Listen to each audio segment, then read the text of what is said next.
we're going to do this today in the format of a panel group, and we'll discuss with the panel first, and then we'll open it up to the Zoom participants for discussion. And we have quite a bit of time for discussion, so please prepare questions, and I'll moderate the questions afterwards. Now, before I tell you a little bit more about the topic, I would like to tell you more about the presenters. So first, we have Karina V. Crostolina, and she is a professor and the director of the Sustainable Peace Lab at the Carter School for Peace and Conflict Resolution at GMU. She is an establishing member and the president of the International Association for Reconciliation Studies. Her scholarship and practice are supported by 53 grants and are presented in 18 books and over 100 articles and chapters. Dr. Crostolina has been a Fulbright New Century Scholar, Rockefeller Center, Bellagio Center Writing Fellow, and a Fellow at the Wilson Center for International Scholars.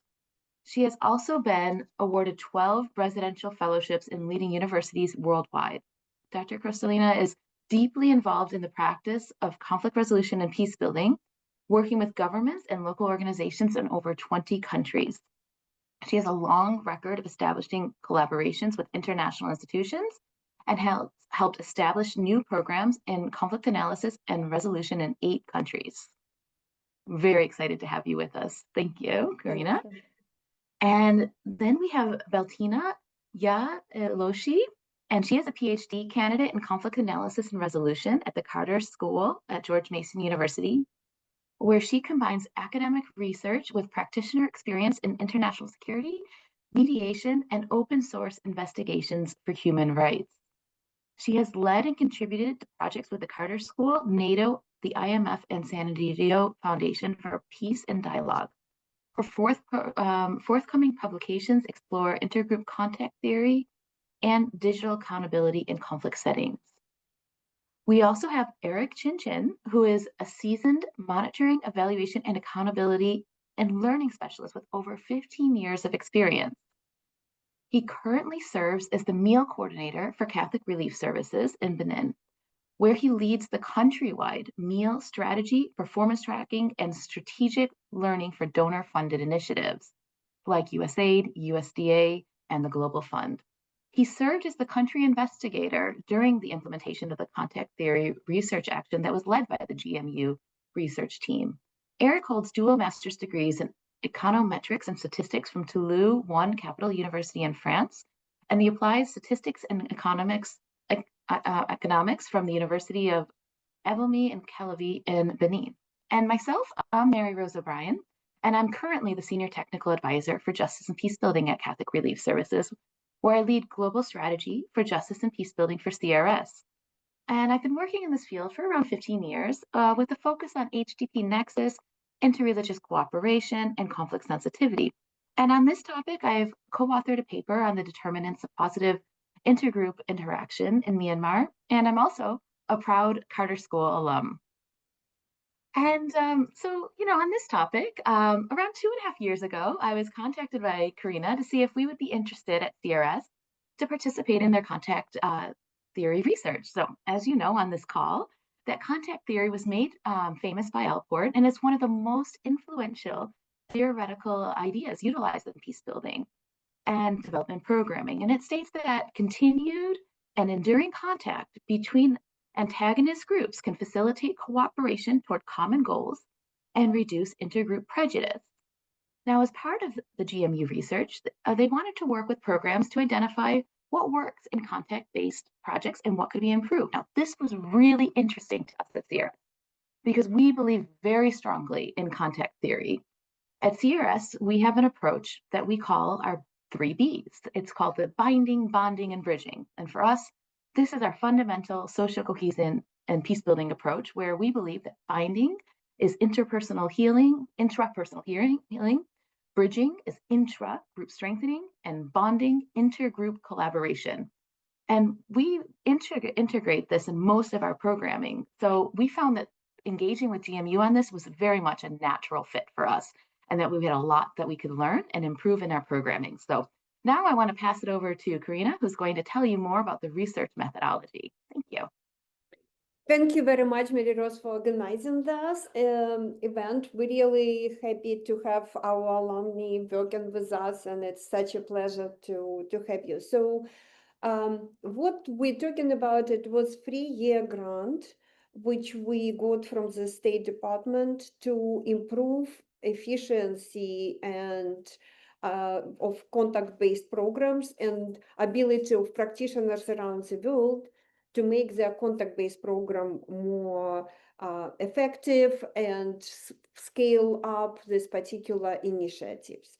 So the process itself included review of existing literature, including not just academic literature, but most important, what we call gray literature, what different organizations write about that, different reports.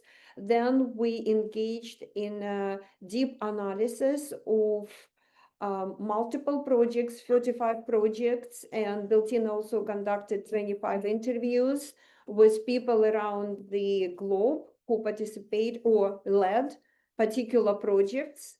And then we had the next stage where we work in exactly with Catholic Relief International and others with 9 countries where we identify projects and work with this project alone with their implementers for almost a year, applying some ideas which we found interesting in different places based on our research on projects, based on our research on with interviews with, and also our analysis.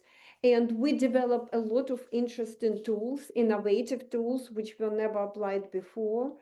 And we were helping this project to address their main issues. So it was really co-creation of the process, because we met multiple times with people in every country, thanks for online possibility, but also we went to several countries in person when we had this ability. And we identify major issues, major concern where the projects didn't work, or where there were some limited possibility for projects to be implemented. And we suggested tools which were tested, implemented, and we analyzed debriefing results. So it was a really great possibility to see how in real settings contact-based programs can be improved. And then we also conducted multiple workshops around the globe, sharing results, but also through discussions, through exercises, co-creating the possibility of different practitioners to work together on these issues. So we produce a lot of white papers, videos, which are available on the website of our Peace Lab, Sustainable Peace Lab. And we continue working on it. We're now working on publications, and we hope also to have a book which will really practice-oriented book on developing suggestions for contact-based theory.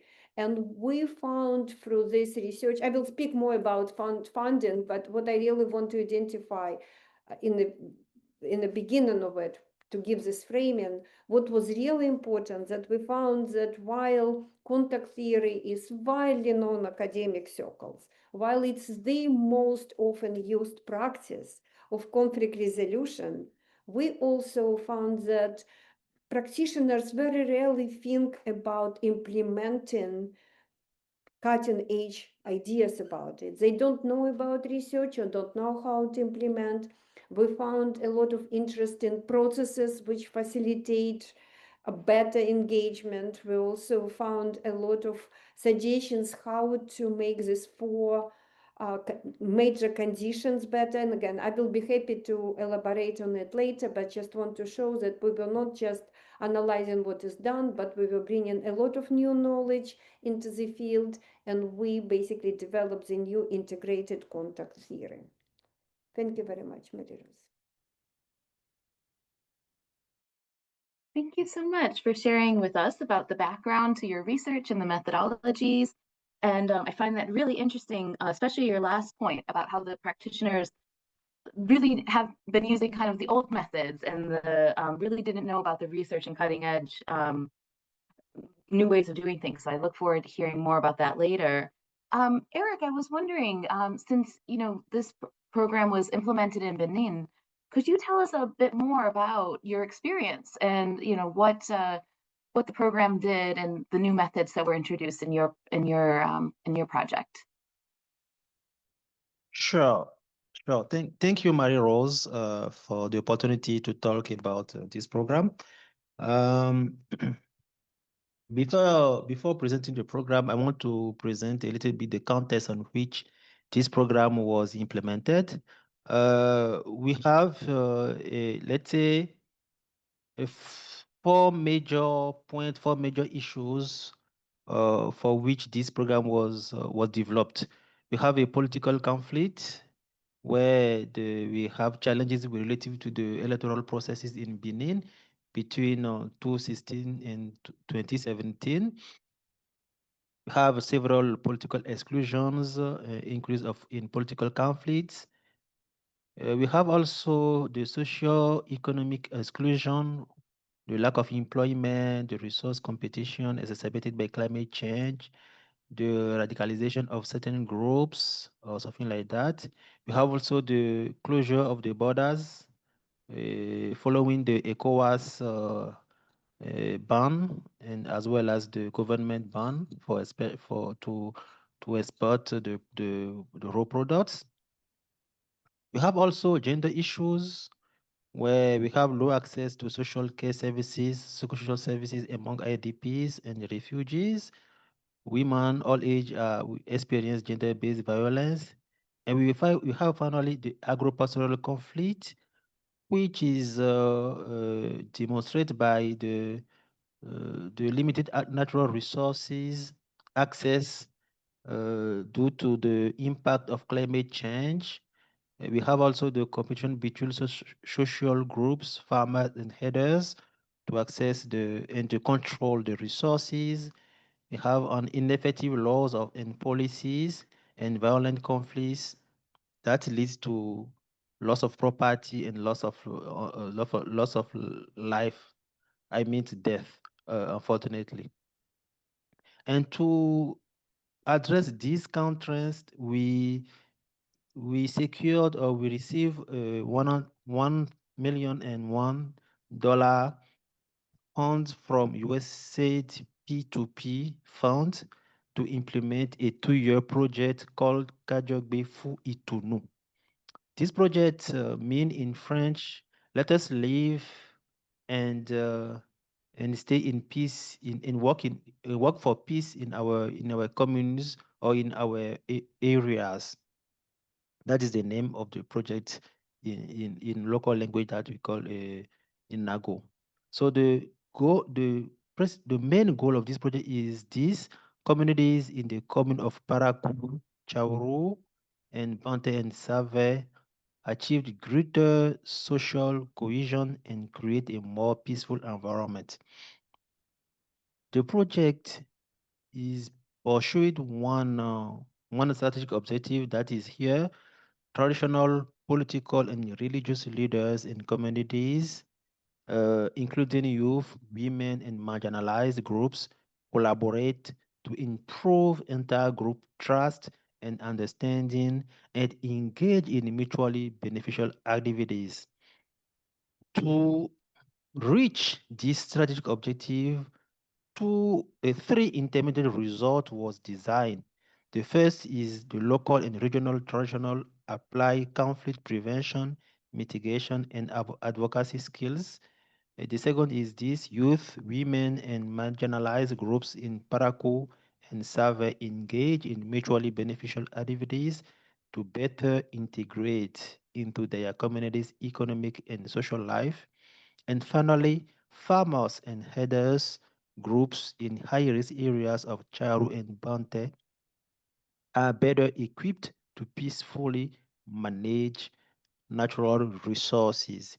And it is for the third particularly for the third objective, intermediate result, that we benefited from the support of the GMU research team to implement a contact theory research action in Benin to see how we can make more effective our implementation and the activities through the project. And we receive from this research, we receive interesting lessons that help us to adapt and to to to increase the impact of our project. Now I will share with you some key lesson learned from these interventions and how we adapt our activities in order to reflect on the findings of this research. One of the study's major findings was the urgent need to improve work on identities. This was the one key lesson that we learned from this initiative. Feelings of self-esteem, superiority, and mistrust of other groups emerged as recurring themes in the discussions. And to combat prejudice and to strengthening intergroup trust and recognition of others, the project team took this into account. The second thing is this: the study also highlighted the interdependence of groups for survival. For example, the Bariba depend on the Fulani. The Bariba was in majority the farmers, the Bariba are majority of farmers, and the Fulani are the majority the herders. And the Bariba depend on the Fulani for meat, for milk, and for manure, while the Fulani depend on the Bariba for corn, for sorghum, for millet, and for cotton. Donc, so the two groups are living in interdependency, and they need one things from one each other. Participants also realized that their conflict was over land rather than ethnicity. This made it possible to better support communities in their search for adaptation strategies and economic resilience, such as entrepreneurship, business plans, the silk, the saving and internal lending communities, as well as the providing cash startup grants to youth to start some economic activities or IGAs. They transition from a competitive us very us versus them mentality to a collaborative us perspective involving mutually beneficial activities.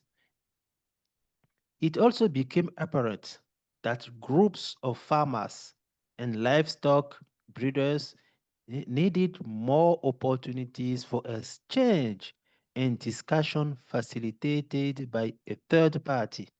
So this reinforced the project strategy of training peace ambassadors to lead community sessions, including the bridging sessions.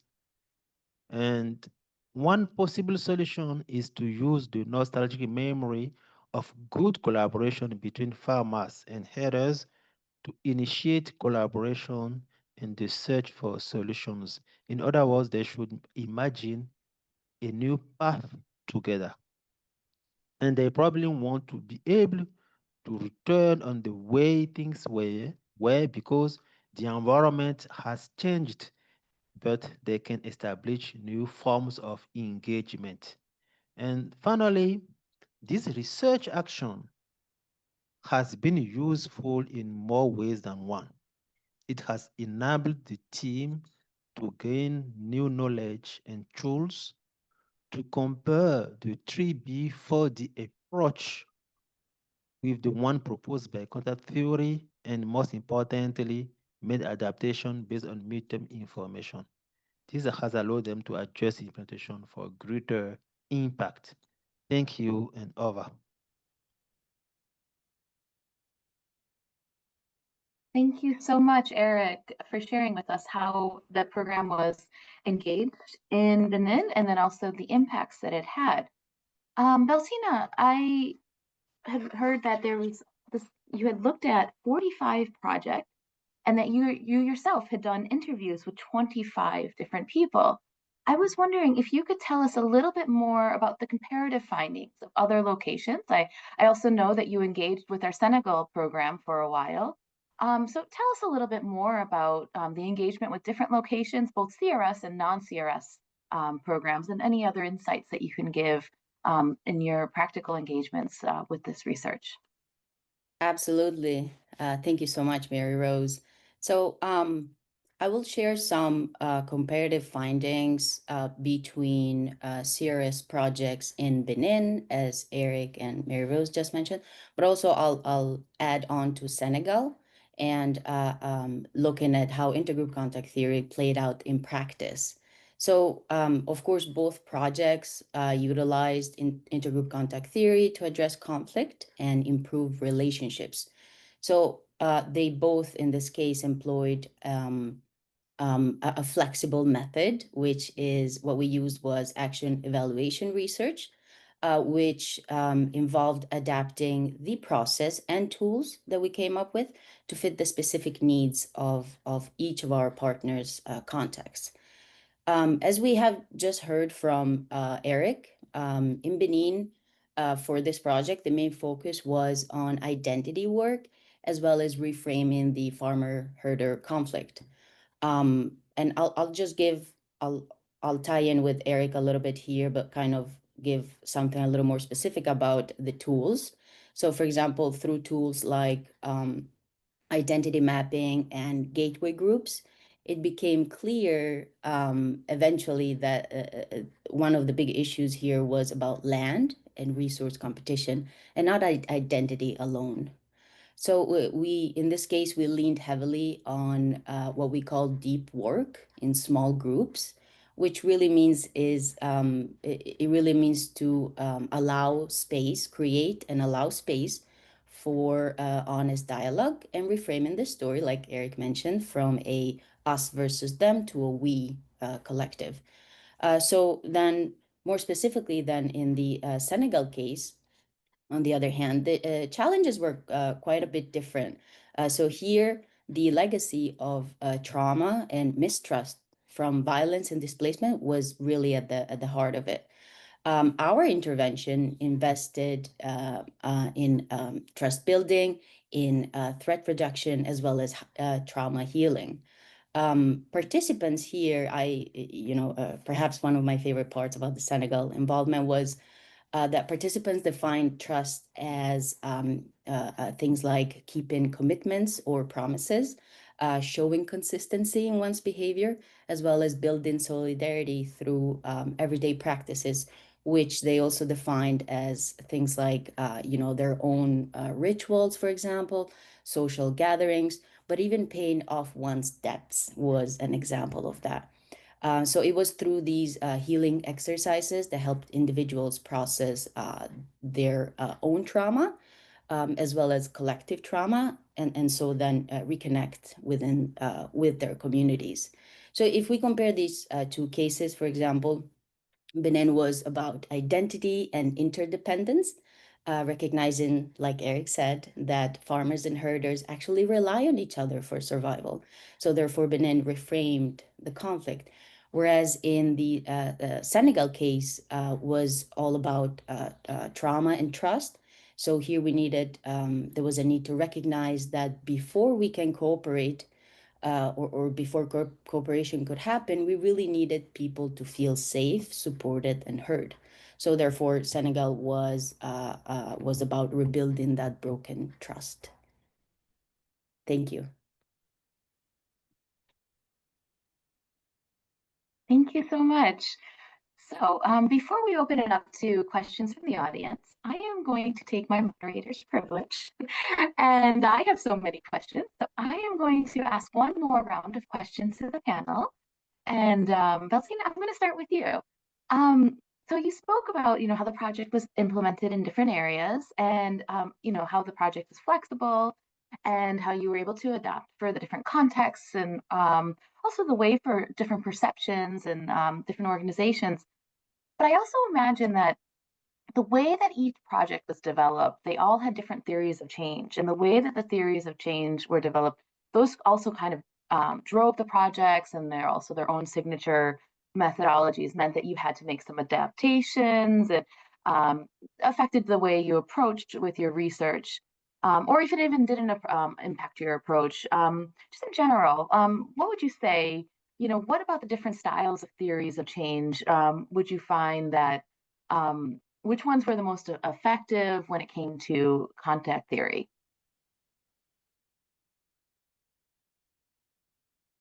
Thank you, Mary Rose. Great question, of course, and it really gets at the heart of what makes this type of work pretty challenging, but yet very rewarding. In our experience, adaptation was fundamental to the entire process, and Karina will give you some really good examples in just a bit. Um, I'll focus just to kind of clarify that. I'll give you examples for Benin, Senegal again, but I'll add also our work a little bit with in Bangladesh. So as I mentioned earlier, all of our collaborations used a flexible research method called action evaluation research, which means that instead of having this one fixed theory of change, we engaged in a continuous cycle of planning, acting, reflecting, not with just among ourselves, but also with our partners, of course. So we were really constantly shaped by what was happening on the ground. So then in terms of, what this look like on the ground, the specific context for each project was unique and required, very different and distinct adaptations.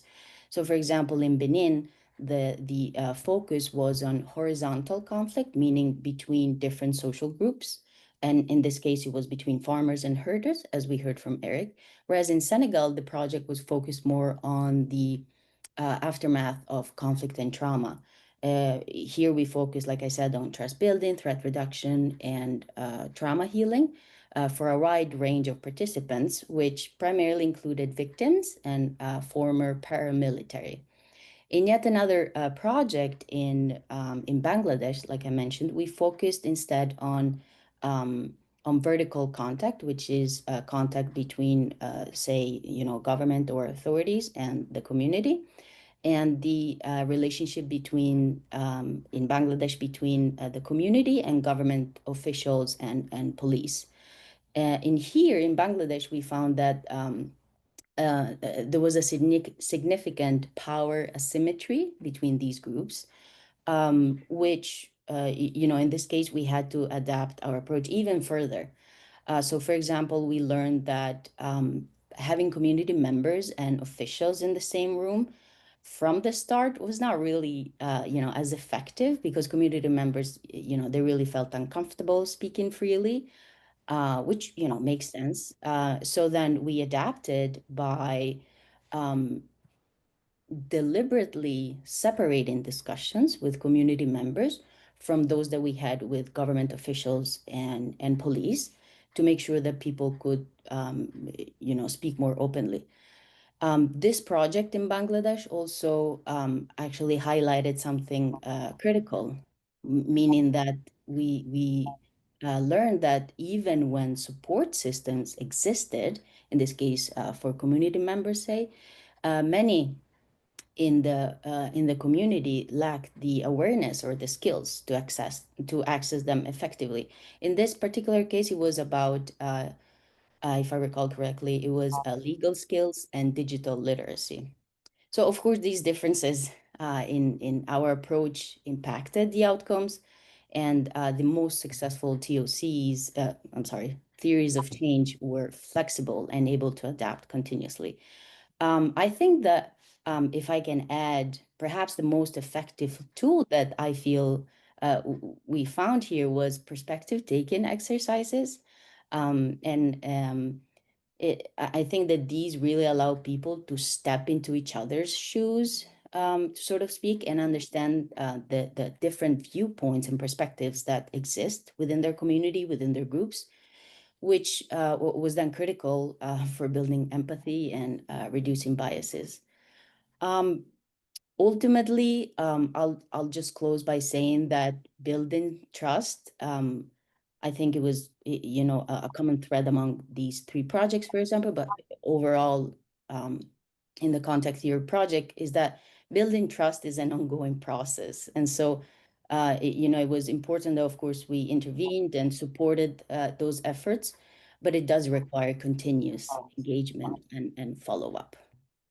Thank you. Thank you so much. So as a practitioner, one of the most important things I'm hearing is as we develop our theory of change, when we're developing our proposals, is to make sure that we can adapt and be flexible as we go along. You know, knowing that, you know, often our donors ask for these very large, you know, theories of change, results frameworks, long frameworks, that, you know, sometimes we do have the opportunity to do a conflict analysis in advance, sometimes we don't, sometimes we know the context very well, but, you know, until we get to do that large scale investigations, you know, it's important to be flexible and adaptable. So I think what you've told us is really important, because when you dig in, sometimes you learn a lot. Karina, what you've said in the beginning really has had me wondering. I want to know, what is the future of contact theory? What's next now that we've learned from your research? And I also want to know, like you said, what are practitioners missing out on? What are the new trends and things that we should be applying in our work? Thank you very much for the question. And, you know, we can talk about contact theory forever, right? We have a 2-3 day full training how to help people to improve their work. But in a space of very few minutes, what I want to stress, first of all, thank you, Beltina, for bringing this idea that we will not only study the horizontal contact, right? For example, we told in Benin or in Senegal, we also, together with Mary Rose, we also start working on another project in Ethiopia, where we were working, helping, improving a relationship between youth of different ethnic groups and different regions. And this project, we developed very sophisticated tool working with them on implementing 3-stage categorization process. And this is a very important, which brings me to idea where the future is. Unfortunately, it didn't work well. So because unfortunately didn't work well because we see the violence erupted in the areas which we wanted to work, but at least we'll have this tool for them and they might be able to implement the tool in the future.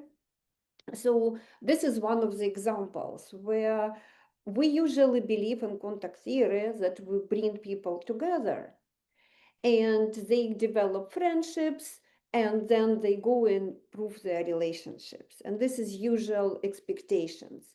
But what we found in multiple areas, based on research, based on interviews, based on our own experiences, it's not enough. Then people return back to their communities. They do not really change perception of the community of other group itself. They just develop this friendship which look like as exception. There are some good people on their side, instead of really improving perception of the entire group. So we implemented this, they developed this tool which help to go to the second stage where people actually bring or reintroduce their silent identity and showing themselves as a representative of their identity. And on the third stage, where they now develop this common identity and cross-cutting ties across the ethnic or religious other group. We also started implementing this tool, which we designed differently because it has to be different for every stage, designed for process between Armenia, Azerbaijan, and Georgia in this project. So it was a long implementation of the stages. Again, unfortunately, we didn't have enough opportunity to implement the third stage, but first and second were implemented. Similarly, then we work, for example, in Fiji and Kyrgyzstan, and I was able to go and work on the ground, talking to people and conducting trainings, conducting some evaluation. For example, in Fiji, where we were invited to help with the dialogue between communities which relocated already or earmarked for relocation, and it's over 40 communities in Fiji are earmarked for relocation because of the environmental challenges. And the government. What we found that they use very good usual approach of community engagement. So identify leaders, bring leaders, have government going to communities, present the plans for relocation, hear them. But what we found, it didn't really work. And there were multiple reasons why. One of the reasons was that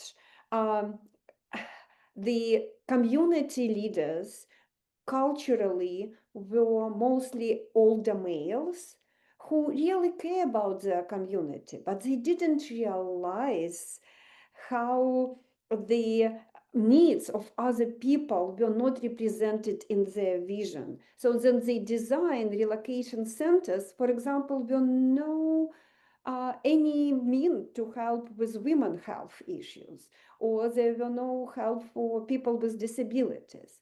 So we introduced there a very interesting new tool of critical storytelling, empower these community representatives to hear stories and develop more multidimensional story of their community and community needs. Another very important issue there was that respect for government doesn't allow communities fully engage in communication. And this was very important also part. We introduced a lot of tools how to help with this circle of silence, which come from this need for respect, authority, trust, and others. And then we also found very interesting issues related to trauma, because relocation is a really deep trauma, but because it's very technical from the government side, they do not acknowledge as they tell, yeah, of course it's traumatic, but they do not do a lot of trauma work, which decrease creative abilities of communities to find interesting solutions for their situation. Again, this was very important work, for example, there.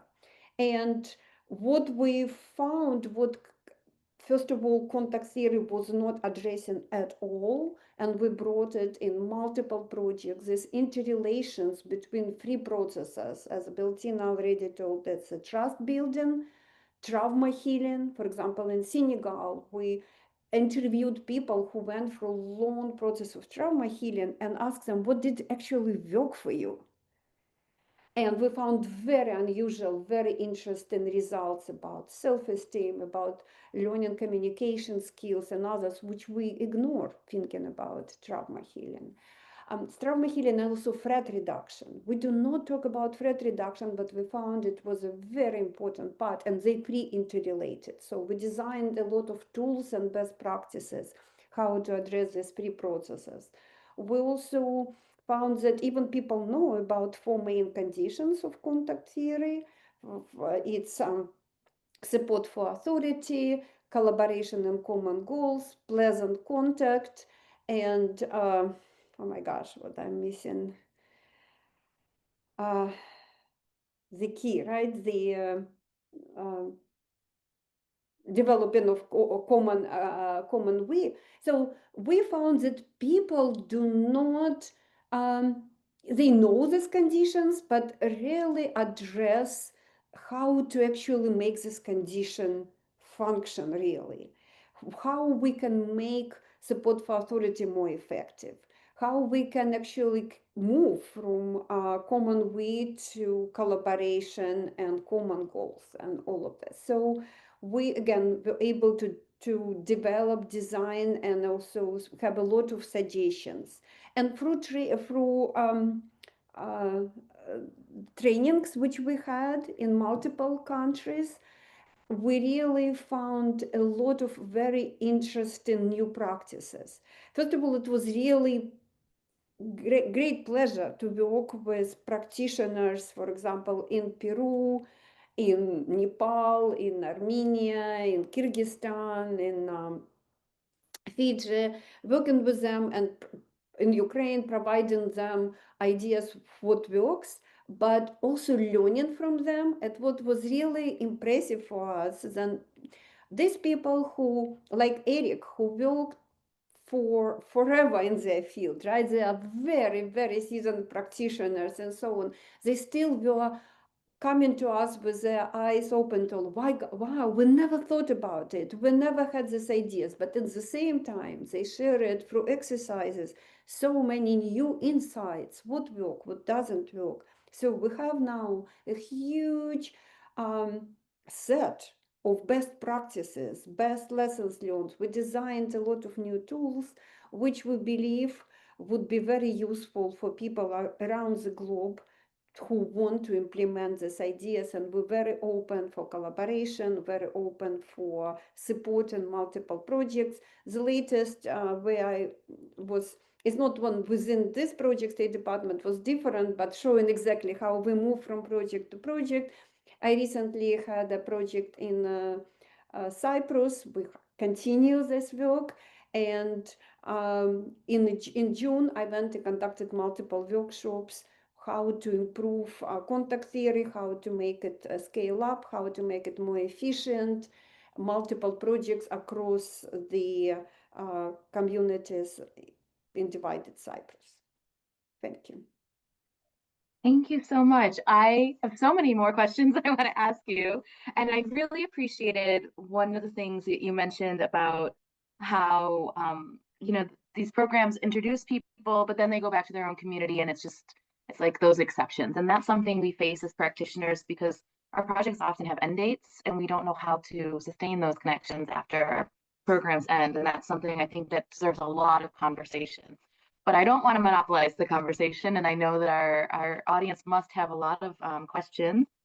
So just before I turn it over to questions, I do want to quickly ask Eric. Eric, when you were telling us about your experience with the research, you had just started to mention at the end about the impact it's had on Neil. So could you just tell us in just a few minutes, since the research has ended, overall, so not just on the project that this particular research was working on, but overall on your programs in Benin, how has this research impacted the Benin program?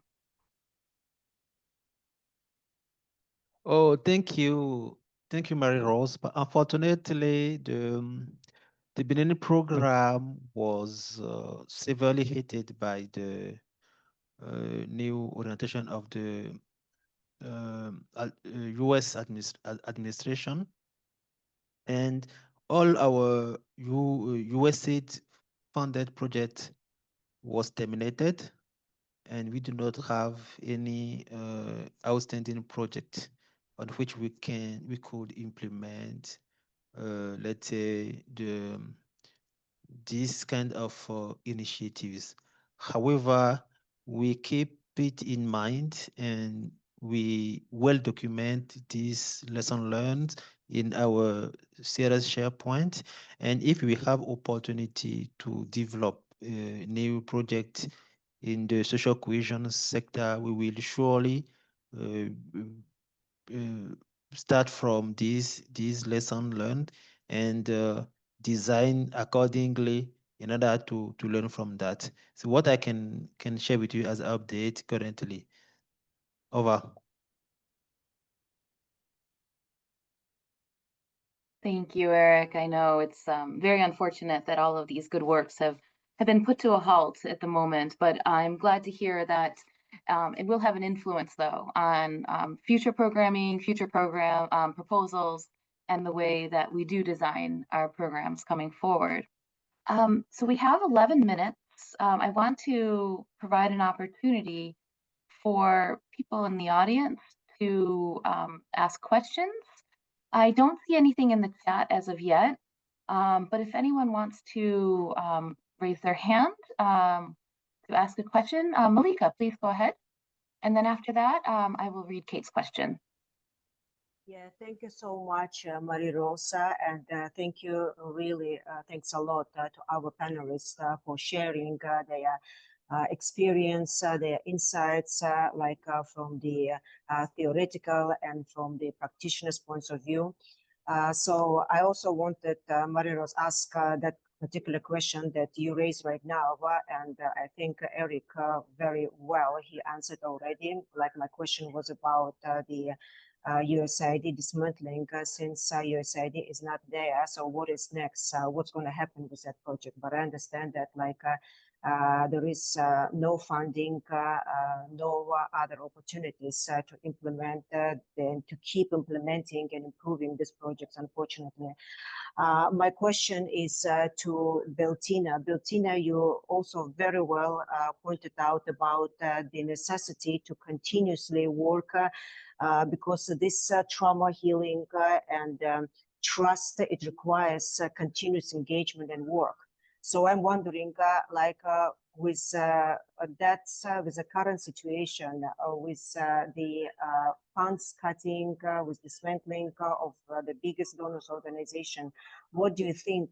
How you can keep sustaining the results of the project, or just keep the positive results that those projects in Benin, in Senegal, or Cambodia, or Bangladesh showed? What can you do? Is there any possibility, or any European Union project that would be interested to implement and to fund such projects? Over. Thanks so much, Malika. Great question. So if I understand correctly, just to restate your question, so you're wondering what might be other agencies or organizations or other initiatives that could continue building on Yeah, Beltina, exactly. Trust.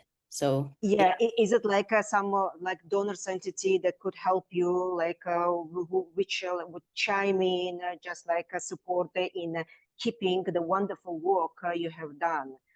Because we wouldn't like really that amazing work that you have done in all those countries just to vanish, just because USAID is not there.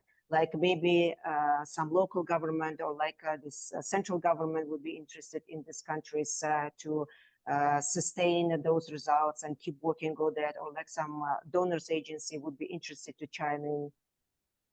So yeah, I think that abroad, I think different agencies, different organizations, different initiatives can really take on this. There's no limit as to what sector or what field. Maybe fields a little more than the others, but otherwise, it's really important for that reason, it's in this kind of work, it's important in different sectors, in different projects. I'm sure, well, I mean, I know that a lot of countries, would make this a priority, but maybe it's not as high up in their priority. And I think we're talking about, if we talk about government or,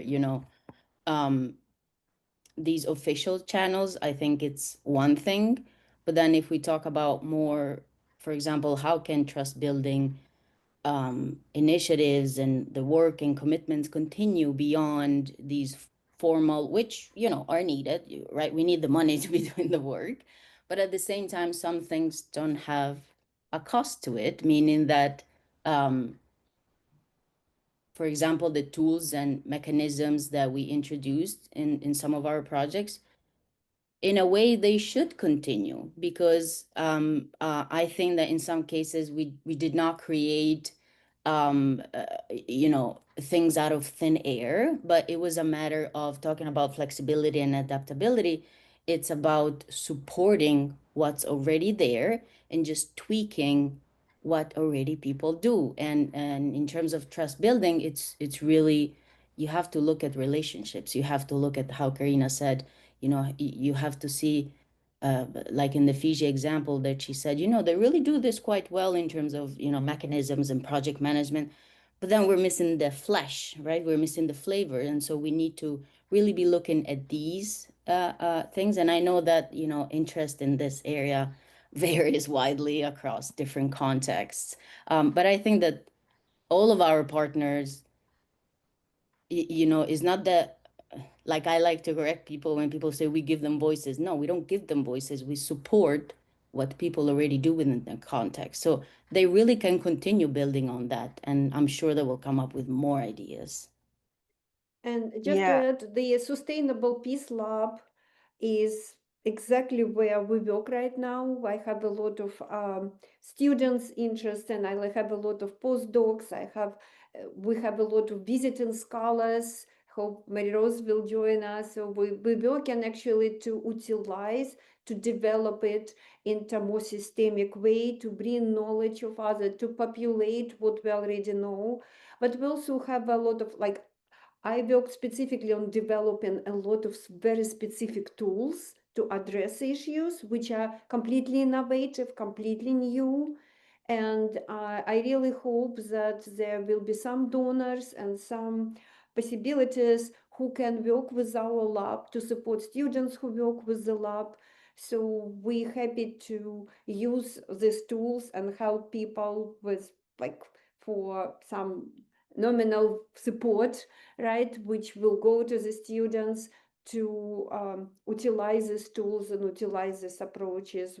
So I think the lab, exactly the space, we're hoping to work with donors, hoping to work with some other agencies, which we still need to identify, to make it more acceptable to everyone else, accessible. Thank you.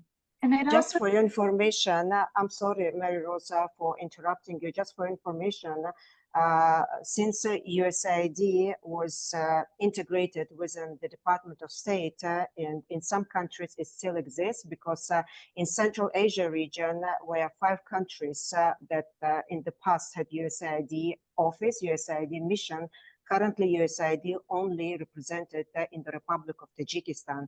So I bet, like in many regions, USAID will be based in the regional office within the Department of State.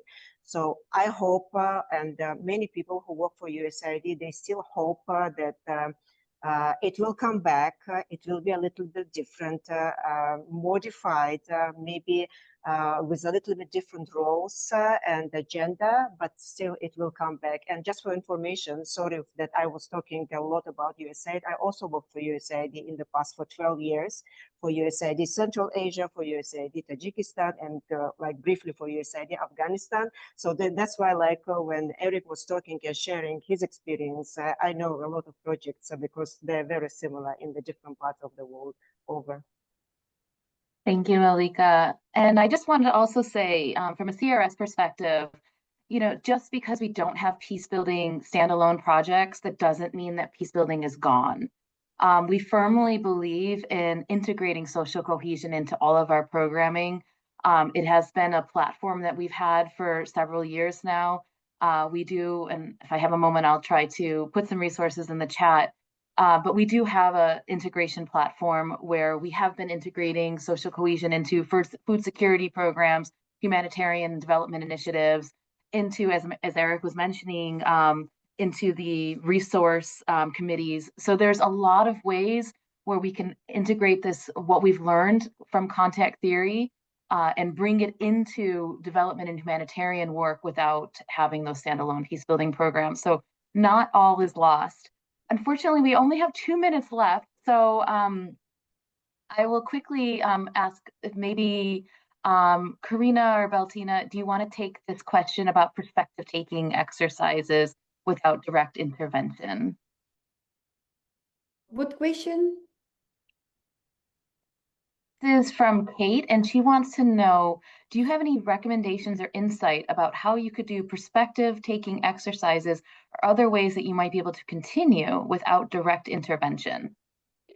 I mean, this is the question not for 2 minutes. This is a question for at least several hours, because every time perspective taken, we have a tools, but it should be really, these tools should be adopted in content of it, how I design the tool of perspective taken, it needs adaptation through the conversation. So this is a way where we're happy as a Peace Lab to provide consultations and support projects which really looking for improvement, its efficacy and standing alone. So yes, but we designed very effective tools which were applied across multiple projects.